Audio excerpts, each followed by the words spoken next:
Mobile networking এর জগতে 2016 সালে জিও আসার পর ইউটিউবে ভিডিও দেখার প্রবণতা বাড়ে। ভিডিও দেখার পাশাপাশি অনেকে ইউটিউবে চ্যানেল খুলে ফুড ব্লগ, টেকনিক্যাল, কেউ আবার বিনোদন ভিডিও করে ছাড়তে থাকে। ঠিক সেই সময় এলাকার সমস্যা, চাহিদা ও সমসাময়িক ঘটনা তুলে ধরতে 2018 সালে পথ চলা শুরু করে ডিএনএন বাংলা। শূন্য থেকে শুরু করে 7 বছরে ইউটিউবে প্রায় 4.5 লক্ষ এবং ফেসবুকে প্রায় 2 লক্ষ মানুষ প্রতিনিয়ত দেখছেন ডিএনএন বাংলা। ডানকুনি ভবানী প্লাজায় অনুষ্ঠিত হয়ে গেল ডিএনএন বাংলার 7ম বর্ষপূর্তি অনুষ্ঠান। সুন্দর লাগছে, এটা একটা প্রত্যয় নিয়ে ফিরে গেলাম।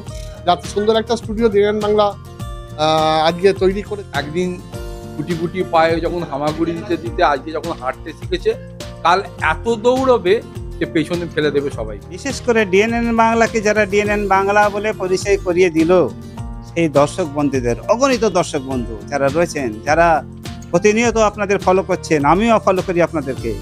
আমি শুভেচ্ছা জানাবো।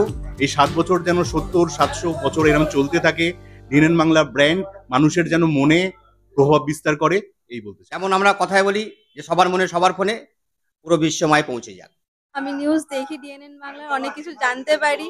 আর আমি তো ডানকুনি নই, বাট আমি হাওড়ায় থাকি, বাট ডানকুনির ছোট থেকে বড় সমস্ত খবর ডিএনএন বাংলার মানে থ্রু থেকে আমরা দেখতে পাই। আরো ডিএনএন বাংলা এর থেকে আরো বড় জায়গায়, আরো বড় স্টেজে দেখতে চাই হাবিবদাকে এবং ডিএনএন বাংলা সব সদস্যকে। আমার শুভেচ্ছা হচ্ছে, যেমন হুগলি জেলাতে 1 নম্বর সিলভার প্রথমেই পেয়েছিল এই ডিএনএন বাংলা, আগামী দিনে 500,000 খুব তাড়াতাড়ি ইউটিউবে আসছে, তার আগাম শুভেচ্ছা রইল এবং আগামী দিন আমরা 1 মিলিয়নেও দেখতে পাবো। এবং সকলেই সঙ্গে থাকুন এই ডিএনএন বাংলাকে, যেভাবে এইচবি নিজের নির্ভীকতার সঙ্গে কাজ করে চলেছে, অনেক শুভেচ্ছা রইল।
খুব ভালো লাগছে আজকে এই 7 বছর পূর্তি হওয়াতে।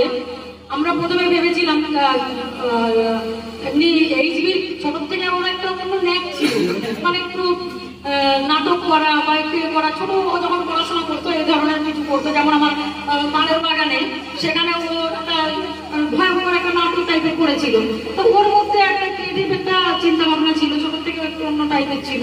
তো যাই হোক, 7 বছর ধরে একটা চ্যানেলকে ঠিক মতো চালানো এবং সত্য খবর ঘটনাগুলোকে যে মানুষের সামনে তুলে ধরা নির্ভীকভাবে, কেন আপনাদের যে কাজটা নির্ভীকভাবে কাজটা করতে হয় এবং অনেক দায়িত্ব নিয়ে কাজটা করতে হয়, সেই জন্য অনেক অনেক শুভেচ্ছা জানাচ্ছি এই 7 বছর পূর্ণ হওয়াতে। এবং আগামী দিন ডিএনএন বাংলা অনেক এগিয়ে যাক, অনেক বড় কাজ করুক, ভালো কাজ করুক, মানুষের পাশে থেকে যেভাবে কাজ করছে এবং নির্ভীকভাবে যেভাবে কাজ করছে, খবর পরিবেশন যে সুন্দরভাবে করে, তাই অনেক অনেক সাফল্য কামনা করি। আগামী দিন অনেক উজ্জ্বল হোক, এটাই চাইব। ধন্যবাদ।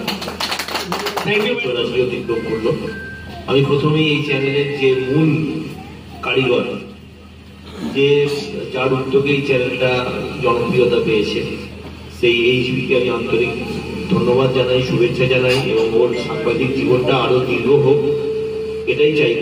সেই সঙ্গে আপনারা সমস্ত সাংবাদিকরা রয়েছেন এখানে যারা আছেন, প্রত্যেকেই আমাদের পরিচিত। আজকে এটা ঘটনা যে আমাদের বর্তমান সমাজ ব্যবস্থা যেভাবে চলছে, সেখানে দায়িত্বশীল সাংবাদিকতা একটা বিরাট গুরুত্বপূর্ণ ব্যাপার। অর্থাৎ এমন খবর আমি পরিবেশন করব না যাতে কোনো কারণ ছাড়াই একটা বিরাট কিছু, একটা ঝড়, একটা বিরাট কিছু সমাজের মধ্যে যার প্রভাব পড়ে। কাজে এই ব্যাপারটা নিরপেক্ষতা বজায় রাখা দরকার। দেখুন, আমরা সরকার পক্ষ, আমরাও হয়তো ভুল ত্রুটি করি, নিশ্চয়ই করি। সেই খবর গঠনমূলক ভাবে প্রচার করা নিশ্চয়ই উচিত। হ্যাঁ, কোনো কিছু অতিরঞ্জিত না করাই ভালো। সেই দিক থেকে নির্ভীক সাংবাদিকতাই হচ্ছে পিলার, এটাই আমরা বুঝি। এবং আমি আশা করব যে যেভাবে এই চ্যানেলের জনপ্রিয়তা বাড়ছে, যেভাবে এগিয়ে চলেছে, নিশ্চয়ই মানুষ দেখেছে যে এই খবর যেগুলো এরা প্রচার করে সেই খবরের সত্যতা আছে এবং অসত্য খবর, অকারণে উত্তেজনা তৈরি করা খবর এগুলো তারা করে না। তা সেই হিসেবে এই চ্যানেল ভালোভাবে কাজ করছে, এই চ্যানেল ভালোভাবে কাজ করুক, এটাই আমাদের সকলের কামনা থাকবে। আপনারা সবাই ভালো থাকুন। বছরের শুরু, বছর পড়েছে 15, 17, 18 দিন হয়েছে, সারা বছর ভালোভাবে কাটুক, এটাই বলে আমি সবাইকে আন্তরিক ধন্যবাদ জানিয়ে, আমার সমবয়সী ছোটদেরকে খুব শুভেচ্ছা ভালোবাসা জানিয়ে আমি আমার বক্তব্য শেষ করলাম। স্যারকে দু এক কথা বলার জন্য অনুরোধ করবো। স্যারও আমাদের পাশে সবসময় থাকে, উৎসাহিত করে আমাদেরকে। আমি প্রথমেই হাসিবুল এবং কথা ডিএনএন বাংলার সবাই যারা আছেন, প্রত্যেক সদস্য, সবাইকে অত্যন্ত ধন্যবাদ জানাবো যে আজকে তারা মনে করেছে, আমাদেরকে ডেকেছে এবং এই সম্বর্ধনার জন্য। প্রথমে বলে রাখি, সংবাদ পরিবেশন বা সংবাদ সকলের কাছে পৌঁছে দেওয়া, আমরা বলি গণতন্ত্রের চতুর্থ স্তম্ভ, এই অত্যন্ত শক্তিশালী একটা ভিত। এবং এই ভিত যে দেশ বলুন বা যে সমাজে বলুন যত মজবুত থাকে, সেই দেশ কিন্তু, সেই সমাজ কিন্তু তত প্রগতির দিকে এগিয়ে যায়। এটা কিন্তু সবসময় মাথায় রাখতে হবে। তা যে কোনো রকমভাবেই হোক, যে কোনো রকম মাধ্যমেই হোক, যেমন আমাদের ডিএনএন বাংলা আমরা দেখেছি প্রথমে আমরা ইউটিউব চ্যানেলের মাধ্যমেই এগিয়ে যাচ্ছে, ইউটিউব চ্যানেলের মাধ্যমেই ওদের খবর পরিবেশন করছে। এমন অনেক সময় এরকম হয়েছে যে আমরা পুলিশের তরফে হয়তো সেই ঘটনার কোনো খবরই পাইনি, আমাদেরকে কিন্তু পার্সোনালি ফোন করে, আমি হাসিবুল আমি বলবো, ফোন করে সেই খবর দিয়েছে, আমরা তৎক্ষণাৎ সেই জায়গায় পৌঁছে গেছি, হয়তো কোনো বড় কোনো ঘটনা ঘটেনি। এই দিক দিয়ে দেখতে গেলে সংবাদ সংস্থা বা বলুন বা আমাদের যারা এই ডিএনএন বাংলার সাথে জড়িয়ে আছেন, তাদের কিন্তু মানে কন্ট্রিবিউশন কিন্তু অনস্বীকার্য। আমি প্রত্যেককে, আমি ভগবানের কাছে প্রার্থনা করি আপনারা প্রত্যেকে যেরকমভাবে আছেন, আপনাদের এই আজকে হয়তো মনে হতে পারে যে এটা ছোট পরিসর, এর থেকে আরেক বড়ভাবে আপনারা এগিয়ে যান। হ্যাঁ, এবং এরপরে কোনো না কোনো হয়তো আমার চাকরি থাকতে থাকতেই কোনো একটা 5 স্টার হোটেলে গিয়ে আমাকে হাসপাতাল ডেকে পাঠাবে, আমি সেখানে সম্বর্ধনা দিতে যাবো। সেরকম জায়গায় ডিএনএন বাংলা পৌঁছাক, আমি এটাই আমার আন্তরিক কামনা প্রার্থনা। নমস্কার। আমি একটাই ঈশ্বর আল্লাহর কাছে করব, যাতে ডিএন বাংলা আরো বড় হোক। হ্যাঁ, এবং ওদের শরীর স্বাস্থ্য, কারণ এটা একটা, যারা প্রেসে কাজ করে তাদের অনেক রিস্ক নিয়ে কাজ করতে হয়। তার উপরওয়ালার কাছে আমি এই চাইবো যে এদের শরীর স্বাস্থ্যটা অন্তত ঠিক রেখো, তাহলে এদের প্রেসও খুব ভালোভাবে চলবে এবং আমরা খবর সব সময় দেখতেও পাবো আমাদের মোবাইল খুললেই। নমস্কার। সুন্দর লাগছে, এটা একটা প্রত্যয় নিয়ে ফিরে গেলাম, যাতে সুন্দর একটা স্টুডিও ডিএনএন বাংলা আজকে তৈরি করেছে এবং তাদের 7ম বর্ষ পূর্তি পালন করছে। একদম মানে জিরো গ্রাউন্ড থেকে উঠে এসে যে একটা ফিল্ড ব্যাটেল ওয়ার্ক করতে করতে তারা এই জায়গায় পৌঁছেছে, এটাই সবচেয়ে বড় প্রত্যয়ের কথা। এইভাবেও পৌঁছানো যায়, এটাই বড় কথা। সে একটা গান আছে না, এইভাবেও ফিরে আসা যায়, ঠিক সেইভাবেই মনে হচ্ছে যে এইভাবে কোনো কিছু করা যায়। খুব ভালো লাগে, হ্যাটস অফ তোমাদের সকলকে আমার আন্তরিক ধন্যবাদ। এবং তোমরা যত মানে আরো মজবুত হবে, দৃঢ় হবে, তত গণতন্ত্র মজবুত হবে। তো ডিএনএন বাংলার তরফ থেকে 7th অ্যানিভার্সারি, এটা একটা বড় মাইলস্টোন আপনারা পার করেছেন। আজকের এই বিশেষ দিনে আপনাদের সমস্ত কর্মী বন্ধুদের আমার আন্তরিক শুভেচ্ছা অভিনন্দন রইল। আর বিশেষ করে ডিএনএন বাংলাকে যারা ডিএনএন বাংলা বলে পরিচয় করিয়ে দিল, সেই দর্শক বন্ধুদের, অগণিত দর্শক বন্ধু যারা রয়েছেন, যারা প্রতিনিয়ত আপনাদের ফলো করছেন, আমিও ফলো করি আপনাদেরকে, তাদের সকলকে আমার তরফ থেকে আন্তরিক ধন্যবাদ এবং নতুন বছরের শুভেচ্ছা জানাচ্ছি। আগামী দিন আপনাদের পথ আরো ভালো করে কাজ করুন, সুগম হোক, এই আশা রাখছি এবং আপনাদের ধন্যবাদ জানাচ্ছি। ছোট ভাই যখন কাঁধে কাঁধ মিলিয়ে লড়তে লড়তে মাথায় মাথায় হয়ে যায়, তখন প্রতিটি দাদারই মনে হয় যে তার অবলম্বন তৈরি হয়ে গেছে। আমারও আজ সেটাই মনে হচ্ছে।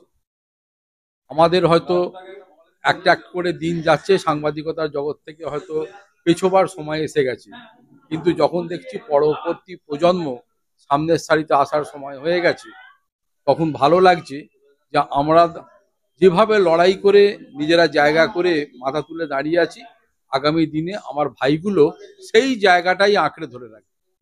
আমার বিশ্বাস একদিন গুটি গুটি পায়ে যখন হামাগুড়ি দিতে দিতে আজকে যখন হাঁটতে শিখেছে, কাল এত দৌড়বে যে পেছনে ফেলে দেবে সবাইকে। ডিএন বাংলা এইভাবেই এগিয়ে। তো আমারও, আমি যে ইনভাইট ছিলাম আমি এসেছি, এসে তো দেখে খুব মানে দারুণ মনে হচ্ছে এখন আর কি। তো 7 বছর মানে কমপ্লিট করলো ডিএনএন বাংলা। আমি শুভেচ্ছা জানাবো, এই 7 বছর যেন 70-700 বছর এরকম চলতে থাকে। ডিএনএন বাংলা ব্র্যান্ড মানুষের যেন মনে প্রভাব বিস্তার করে, এই বলতে চাই। খুব সুন্দর লাগলো, খুব সুন্দর অনুষ্ঠান, অনেকেই এসেছিলেন, আমরাও এসেছি। আরামবাগ পোস্টের তরফ থেকে অনেক শুভেচ্ছা রইল এই ডিএনএন বাংলাকে। আমার শুভেচ্ছা হচ্ছে, যেমন হুগলি জেলাতে 1 নম্বর সিলভার প্রথমেই পেয়েছিল এই ডিএনএন বাংলা, আগামী দিনে 500,000 খুব তাড়াতাড়ি ইউটিউবে আসছে, তার আগাম শুভেচ্ছা রইল এবং আগামী দিন আমরা 1 মিলিয়নেও দেখতে পাবো। এবং সকলেই সঙ্গে থাকুন এই ডিএনএন বাংলাকে, যেভাবে এইচবি নিজের নির্ভীকতার সঙ্গে কাজ করে চলেছে, অনেক শুভেচ্ছা রইল। খুব ভালো লাগছে, অনেক অনেক শুভেচ্ছা, ধন্যবাদ ডিএনএন বাংলাকে, যে আগামী দিনে আরো পথ অতিক্রম করুক, প্রত্যেকটি খবরকে আপডেট দিক। যেমন আমরা কথায় বলি যে সবার মনে সবার ফোনে পুরো বিশ্বময় পৌঁছে যায়। ভালো লাগছে এখানে এসে। আমি নিউজ দেখি ডিএনএন বাংলার, অনেক কিছু জানতে পারি। আর আমি তো ডানকুনি নই, বাট আমি হাওড়ায় থাকি, বাট ডানকুনির ছোট থেকে বড় সমস্ত খবর ডিএনএন বাংলার মানে থ্রু থেকে আমরা দেখতে পাই। তো খুবই ভালো লাগছে আজকে এসে। প্রিয়াঙ্কা। আমি ডানকুনিতেই থাকি। হাবিবদা যেভাবে এগিয়ে নিয়ে যাচ্ছে ডিএনএন বাংলাকে, আরো এগিয়ে যাক এইভাবে, পুরো দুনিয়াতে হাবিবদা এইভাবেই এগিয়ে চলুক। আরো ডিএনএন বাংলা এর থেকে আরো বড় জায়গায়, আরো বড় স্টেজে দেখতে চাই হাবিবদাকে এবং ডিএনএন বাংলা সব সদস্যকে শুভ কামনা রইল। সবাইকে, সবার নাম আমি জানি না, তবু সবাইকে আমার বেস্ট উইশেস রইল। Thank you so much. আমার নাম অয়ন্তিকা দেবনাথ। সপ্তম বর্ষপূর্তি উদযাপন উপলক্ষে কেক কেটে অনুষ্ঠানের সূচনা করেন ডানকুনি পৌরসভার পুরপ্রধান হাসিনা সাবনাম, ভাইস চেয়ারম্যান প্রকাশ রাহা এবং হুগলি জেলা পরিষদের কর্মাধ্যক্ষ ডক্টর সুবীর মুখার্জি। এছাড়াও উপস্থিত ছিলেন ডানকুনি ট্রাফিক গার্ডের ভারপ্রাপ্ত আধিকারিক ইন্সপেক্টর সৌরভ ব্রহ্মচারী ও হুগলি জেলা ট্রাক ওনার অ্যাসোসিয়েশনের সম্পাদক প্রবীর চ্যাটার্জি, ডক্টর আবু আফসার উদ্দিন সহ বিশিষ্টজনেরা। এছাড়াও উপস্থিত ছিলেন জেলার প্রবীণ এবং নবীন সাংবাদিক বন্ধুরা। Report DNN Bangla.